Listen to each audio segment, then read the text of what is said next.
असलामुअलैकुम जी। मेरा नाम राबिया बीबी है। फुलबेरी 3 सालों की है।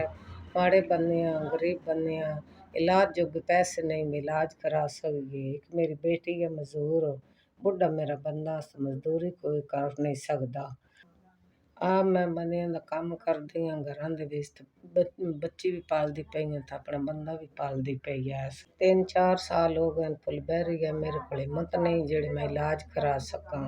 मैं बंदियां दी बर्तन धोनी हाँ तो मेरे को अज तक पैसे नहीं इन्ने है मैं इलाज करा सका। ये जी हुण मेरी जिलत जेड़ी है वो सड़दी है ते सौड़ पैंदी है, खारिश होंदी है ते इलाज जो इतने भी नहीं जड़े इसका इलाज असी करा सकदे। साडे कोल इतने नहीं भी जिद्दा असी इलाज करा सकदे।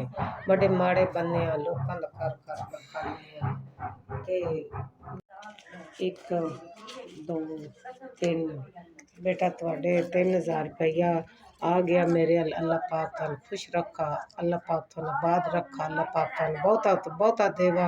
गरीब बंदे फुलबेरी आई इलाज जोगे भी पैसे ना अल्लाह पाक तुहानू ज़्यादा तो ज़्यादा देवा।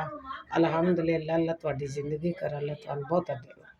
तुहाडा गलिया 3000 रुपया साडे अल्लाह आ गया। अल्लाह पाक तुहानू इतनियां दुआवां देवन अल्लाह दे हुक्म तुहानू अल्लाह पाक बहुता देवा अपनी जनाब च। इतना भी साडे कोल नहीं जड़ा सी फुलबेरी दी दवाई ले लग गया।